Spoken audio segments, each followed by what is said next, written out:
आप सभी को आज एरिया पाइथन का प्रैक्टिस सेट नंबर 11 देखेंगे। इसके पहले का सारा सेट अपलोड हो चुका है, तो आप नहीं देखें तो जाके आप देख सकते हैं। 10 सेट तक अपलोड हो चुका है। आज 11 नंबर सेट अब कंप्लीट करते हैं। इसमें बोल रहा है क्वेश्चन नंबर 1 है। क्वेश्चन नंबर 1 है, भारत में लोकतंत्र इस तथ्य पर आधारित है। भारत में लोकतंत्र किस तथ्य पर आधारित है? तो एक का राइट आंसर होगा ऑप्शन नंबर बी, जनता को सरकारों को चुनने तथा बदलने का अधिकार प्राप्त है। इसका राइट आंसर होगा ऑप्शन नंबर ए। नेक्स्ट है 2 नंबर, भारत में संसदीय सरकार निम्नलिखित विशेषताएं हैं।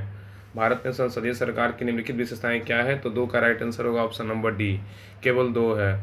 बगैर संसद बने कोई व्यक्ति केवल 6 माह तक मंत्री पद पर रह सकता है। बगैर संसद बने कोई व्यक्ति 6 माह तक ही मंत्री पद पर बना रह सकता है।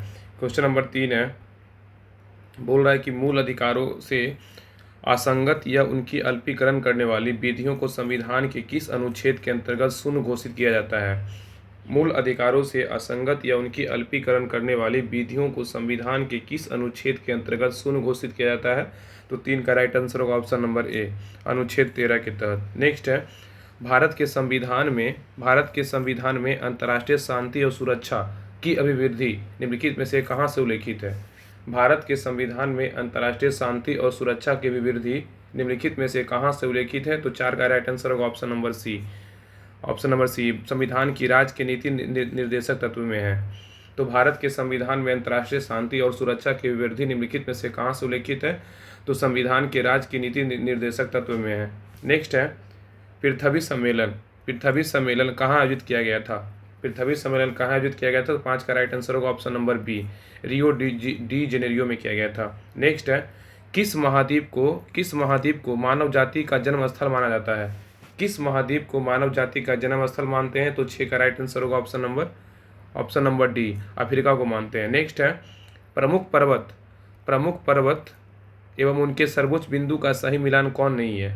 प्रमुख पर्वत एवं उनके सर्वोच्च बिंदु का सही मिलान कौन नहीं है? तो इसका राइट आंसर होगा option number D, Alps Elbrus ये गलत है। हिमालय का सबसे ऊंचा चोटी माउंट एवरेस्ट सही है। इंडीज का कांगुआ सही है। रॉकी का माउंट मैरी एल्बर्ट सही है। आल्पस का होगा ब्लैक पर्वत हो जाएगा, इसका एल्ब्रूस नहीं होगा, इसलिए डी नंबर गलत है। नेक्स्ट है 8 नंबर, क्वेश्चन नंबर 8 है, बोल रहा है निम्न में से कौन सा बिना ग्रह के उपग्रह है? निम्न में से कौन सा ग्रह बिना उपग्रह के हैं? मतलब बोल रहा है कि निम्न में से कौन सा ग्रह बिना उपग्रह के है? तो इसका 8 का राइट आंसर होगा ऑप्शन नंबर सी, 1 और 4 केवल है। एक है शुक्र है और सिर्फ एक और बुध है। बुध जो है ग्रह के बिना उपग्रह है। मतलब बोल रहा है, इसमें क्वेश्चन था कि कौन सा ग्रह बिना उपग्रह के है, तो शुक्र और बुध होगा। नेक्स्ट क्वेश्चन पे, क्वेश्चन नंबर 9 है, बोल रहा है ग्लोब पर किस वृत्त को बृहद वृत्त कहा जाता है? ग्लोब पर किस वृत्त को बृहद वृत्त कहते हैं? तो 9 का राइट आंसर होगा ऑप्शन नंबर सी, विषुवत रेखा को कहते हैं। नेक्स्ट है, यूएसए के राज्य में सिलिकॉन वैली अवस्थित है कहाँ? यूएसए के राज्य में सिलिकॉन वैली अवस्थित है कहाँ? तो 10 का राइट आंसर होगा ऑप्शन नंबर सी, कैलिफोर्निया में है। और ऐसे भारत में बोलेगा तो बेंगलोर को बोलते हैं। नेक्स्ट है, इलेक्ट्रोमैग्नेटिक तरंगे कैसे बनती है? इलेक्ट्रोमैग्नेटिक तरंगे कैसे बनती है? 11 का राइट आंसर होगा ऑप्शन नंबर ए, फोटोन की गति के कारण। नेक्स्ट है, संगोला की संधि कब हुई थी? संगोला की संधि कब हुई थी? तो 12 का राइट आंसर होगा ऑप्शन नंबर सी, 1750 में संगोला की संधि हुआ था। इसमें है मिलान कीजिए, तो 13 का राइट आंसर होगा ऑप्शन नंबर ए, 13 का राइट आंसर होगा ऑप्शन नंबर ए। तो रक्त प्लाज्मा में हो जाएगा। रक्त प्लाज्मा तो हल्के पीले रंग का तरल पदार्थ होता है। रक्त प्लाज्मा में हल्के पीले रंग का तरल पदार्थ होता है। एल्बुमिन में क्या होता है? तो एल्बुमिन जो है ऑस्टोमेटिक दाब को स्थापित करना होता है। ग्लोबुलिन को क्या होता है? ग्लोबुलिन में तो संक्रामक रोगों की रक्षा करना। आप फाइब्रोजन में क्या होता है? रक्त का अस्कंदन। तो रक्त प्लाज्मा का होगा हल्के पीले रंग का तरल पदार्थ। एल्बुमिन का हो जाएगा ऑस्टोमेटिक दाब स्थापित करना। ग्लोबुलिन का हो जाएगा संक्रामक रोगों से रक्षा करना। अब फाइब्रोजन का हो जाएगा रक्त का अस्कंदन। नेक्स्ट है, भारत के सर्वोच्च न्यायालय का मूल अधिकार क्षेत्र निम्नलिखित है। भारत के सर्वोच्च न्यायालय का मूल अधिकार क्षेत्र निम्नलिखित है। तो 14 का राइट आंसर होगा ऑप्शन नंबर बी, भारत सरकार और एक या अधिक राज्यों के बीच विवाद। नेक्स्ट है, किसी राज्य में अधिकतम कितने समय अवधि तक राष्ट्रपति शासन लागू रह सकता है? किसी राज्य में अधिकतम कितने समय अवधि तक राष्ट्रपति शासन लागू रह सकता है? तो अधिकतम 15 का आंसर होगा ऑप्शन नंबर सी, अधिकतम 3 वर्ष। नेक्स्ट है, चेलना एवं बिम्बिसार, चेलना एवं बिम्बिसार के विवाह का विवरण मिलता है, चेलना एवं बिम्बिसार के विवाह का विवरण मिलता है किसमें? तो 16 का राइट आंसर होगा ऑप्शन नंबर सी, ललित विस्तार में मिलता है, ललित विस्तार में। नेक्स्ट है एकमात्र बौद्ध सभा जिसका आयोजन बिहार में नहीं किया गया था। तो चतुर्थ बौद्ध सभा का आयोजन बिहार में नहीं किया गया था। प्रथम का किया गया था पाटलिपुत्र में, प्रथम का किया गया था राजगिरी में, प्रथम का राजगिरी में, दूसरा का किया गया था वैशाली में, और तीसरा का किया गया था पाटलिपुत्र में, चौथा का हुआ था कुंडलवन कश्मीर, चौथा का जो है बिहार में नहीं हुआ था। नेक्स्ट क्वेश्चन नंबर 18 है, बोल रहा है कि भारत में हीरा धारण करने वाला क्षेत्र कौन सा रॉक सिस्टम है? भारत में हीरा धारण करने वाला क्षेत्र कौन सा रॉक सिस्टम है? तो 18 का राइट आंसर होगा ऑप्शन नंबर बी, विंध्यन है। नेक्स्ट है, प्रथम जैन महासभा का आयोजन कहाँ किया गया था? प्रथम जैन महासभा का आयोजन कहाँ किया गया था? 19 का राइट आंसर होगा ऑप्शन नंबर बी, पाटलिपुत्र में किया गया था, 300 ईसा पूर्व में किया गया था, 300 ईसा पूर्व में किया गया था प्रथम जैन सभा का आयोजन। नेक्स्ट है, किस वंश के शासकों ने ब्राह्मणों एवं बौद्धों भिक्षुओं को भूमि अनुदान देने की प्रथा प्रारंभ की थी? किस वंश के शासकों ने ब्राह्मणों एवं बौद्ध भिक्षुओं को भूमि अनुदान देने की प्रथा प्रारंभ की थी? तो 20 का राइट आंसर होगा ऑप्शन नंबर सी, सातवाहन वंश। नेक्स्ट है, एल्काइन का आणविक सूत्र होता है, एल्काइन का आणविक सूत्र क्या होता है? 21 का राइट आंसर होगा option number C, CnH2n-2। Next है, कोशिका विभाजन के किस अवस्था में क्रोमोसोम स्पष्ट दिखाई देता है? कोशिका विभाजन के किस अवस्था में क्रोमोसोम स्पष्ट दिखाई देता है? तो 22 का राइट आंसर होगा ऑप्शन नंबर बी, मध्यावस्था। नेक्स्ट है, गुरुत्वाकर्षण नियतांक जी का विमेय सूत्र क्या है? गुरुत्वाकर्षण नियतांक जी का विमेय सूत्र क्या है? तो 23 का राइट आंसर होगा option number B, m/-1 L3 T/-2 होता है, option number B right answer है। नेक्स्ट है, पेंटागोनिया मरुस्थल किस महादेश में अवस्थित है? पेंटागोनिया मरुस्थल किस महादेश में अवस्थित है? 24 का राइट आंसर होगा ऑप्शन नंबर बी, दक्षिण अफ्रीका में स्थित है पेंटागोनिया मरुस्थल। नेक्स्ट है, फॉकलैंड की जलधारा किस प्रकार की जलधारा है? फॉकलैंड की जलधारा किस प्रकार की जलधारा है? तो 25 का राइट आंसर होगा ऑप्शन नंबर बी, ठंडी जलधारा है। नेक्स्ट है, डीएनए की श्रृंखलाएं बंधी होती है, डीएनए की श्रृंखलाएं बंधी होती है किससे? तो 26 का राइट आंसर होगा ऑप्शन नंबर डी, हाइड्रोजन के बंध से बंधा होता है। नेक्स्ट है, कौन सा पदार्थ पौधे के लिए एक सूक्ष्म पोषक होता है? कौन सा पदार्थ पौधे के लिए एक सूक्ष्म पोषक होता है? तो 27 का राइट आंसर होगा option number D, boron. Next है, थ्रोम्बिन का काम क्या होता है? थ्रोम्बिन का काम है, तो 28 का राइट आंसर होगा ऑप्शन नंबर बी, रक्त जमने में थ्रोम्बिन का काम होता है। तो थ्रोम्बिन का काम क्या है? तो रक्त जमने में। नेक्स्ट है, प्लिजर पुरस्कार किस क्षेत्र में दिया जाता है? तो 29 का राइट आंसर होगा ऑप्शन नंबर सी, वास्तुकला के क्षेत्र में दिया जाता है। प्लिजर पुरस्कार किस क्षेत्र में दिया जाता है? तो वास्तुकला के क्षेत्र में दिया जाता है। नेक्स्ट है, निम्नलिखित में से भारत की सुदूर दक्षिणी पहाड़ी कौन सी है?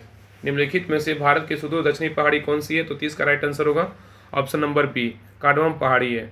तो निम्नलिखित में से भारत की सुदूर दक्षिणी पहाड़ी कौन सी है? तो कार्डमम की पहाड़ी है।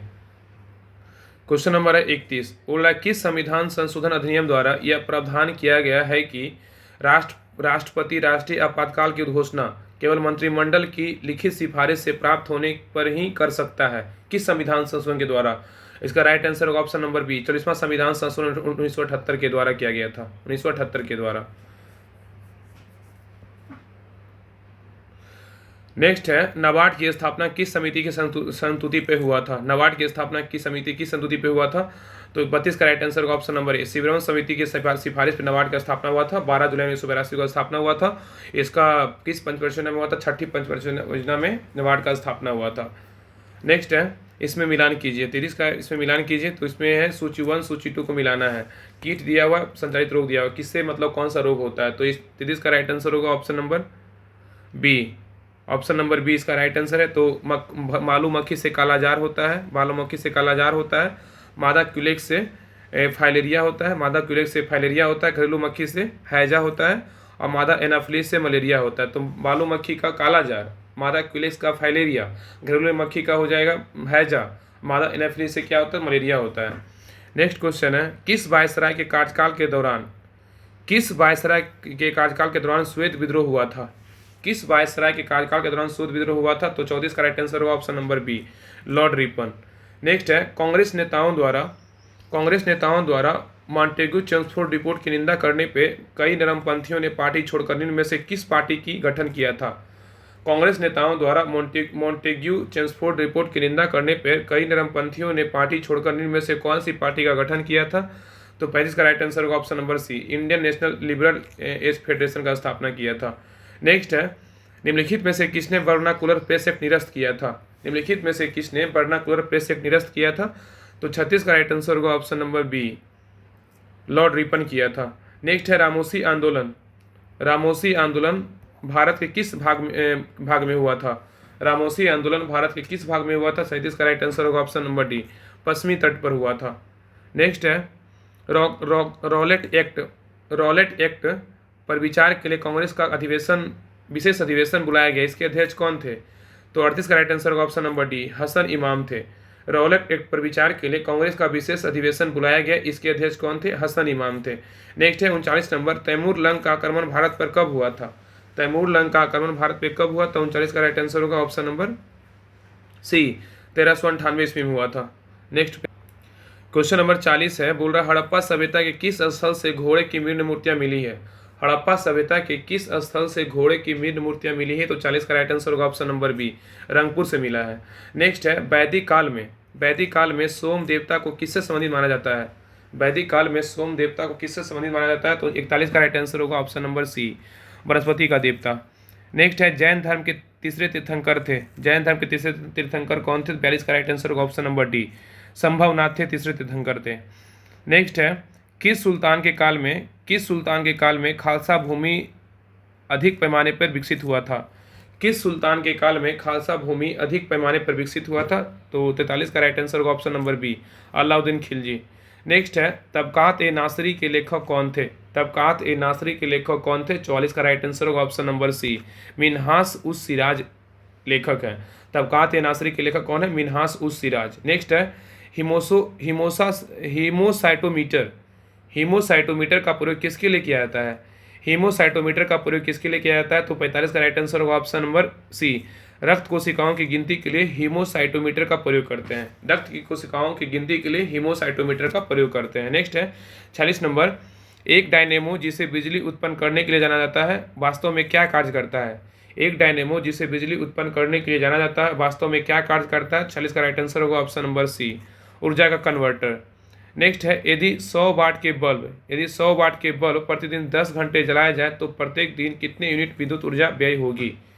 यदि 100 वाट के बल्ब प्रतिदिन 10 घंटे जलाया जाए तो प्रत्येक दिन कितने यूनिट विद्युत ऊर्जा व्यय होगी? तो 47 का राइट आंसर होगा option number A, 1 unit. Next है कार्बन डेटिंग का प्रयोग किसकी उम्र निर्धारण करने के लिए किया जाता है? कार्बन डेटिंग का प्रयोग किसकी उम्र निर्धारण करने के लिए किया जाता है? तो 48 का राइट आंसर होगा ऑप्शन नंबर सी, फॉसिल्स का।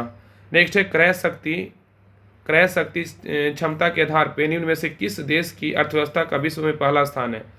क्रय शक्ति क्षमता के आधार पर निम्न में से किस देश की अर्थव्यवस्था का विश्व में पहला स्थान है? 49 का राइट आंसर होगा ऑप्शन नंबर ए, चीन का है। क्वेश्चन नंबर 50 है, बोल रहा है किस पंचवर्षीय योजना में मानव संसाधन विकास को सर्वोच्च प्राथमिकता दी गई थी?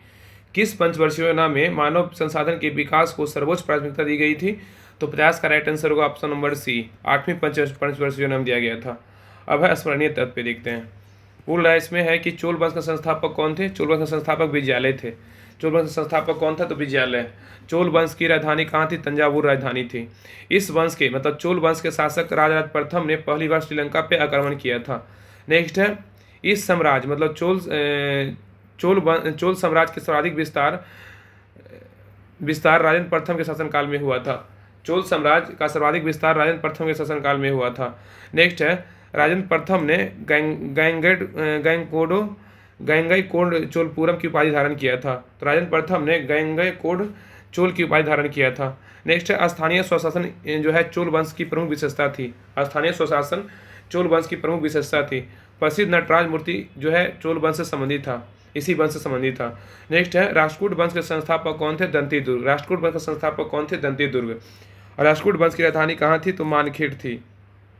राष्ट्रकूट वंश के प्रमुख शासक कौन थे? कृष्ण प्रथम, कृष्ण द्वितीय, अमोघ वर्ष थे।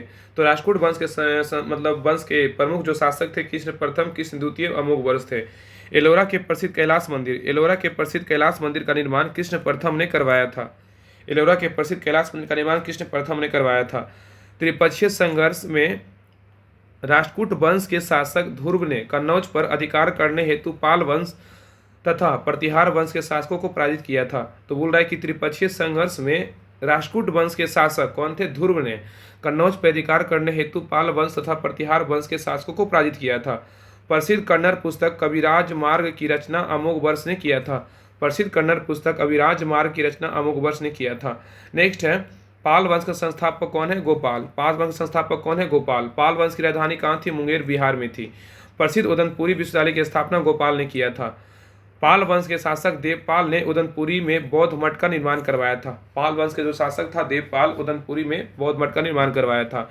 देवपाल ने जावा के शैलेंद्र वंशीय शासक बालपुत्र देव के अनुरोध पर नालंदा में बौद्ध विहार के निर्माण हेतु 5 गांव दान में दिया था। तो देवपाल ने जावा में शैलेंद्र वंशीय शासक बालपुत्र देव के अनुरोध पर नालंदा में बौद्ध विहार के निर्माण हेतु 5 गांव दान में दिया था। नेक्स्ट है, गीत गोविंद के लेखक कौन है? तो गीत गोविंद के लेखक बोलेगा तो जयदेव है। जयदेव किसके दरबार में रहते थे? लक्ष्मण सेन के दरबार में रहते थे। गीत गोविंद के लेखक जयदेव किसके दरबार में रहते थे? लक्ष्मण सेन के दरबार में रहते थे। लोहार वंश की स्थापना किसने किया? संग्राम राज ने किया था लोहार वंश की स्थापना। प्रसिद्ध राजतरंगिणी की रचना किया था कल्हन द्वारा किया गया था। तो राजतरंगिणी की पुस्तक के लेखक कौन है? तो कल्हन है। तो सेट नंबर 11 कंप्लीट हो गया है और इसके पहले का सेट सारा अपलोड हो चुका है। इसका सारा PDF भी डाल दिया गया है। टेलीग्राम पे सर्च कीजिएगा राहुल स्टडी ग्रुप पे, उस पर आपको मिल जाएगा। बाकी वीडियो कैसा लगा आप बताइए कमेंट करके, और जो भी त्रुटि है आप कमेंट करके बताइए, और शेयर कीजिए, लाइक कीजिए, सब्सक्राइब कीजिए। तब तक के लिए जय हिंद।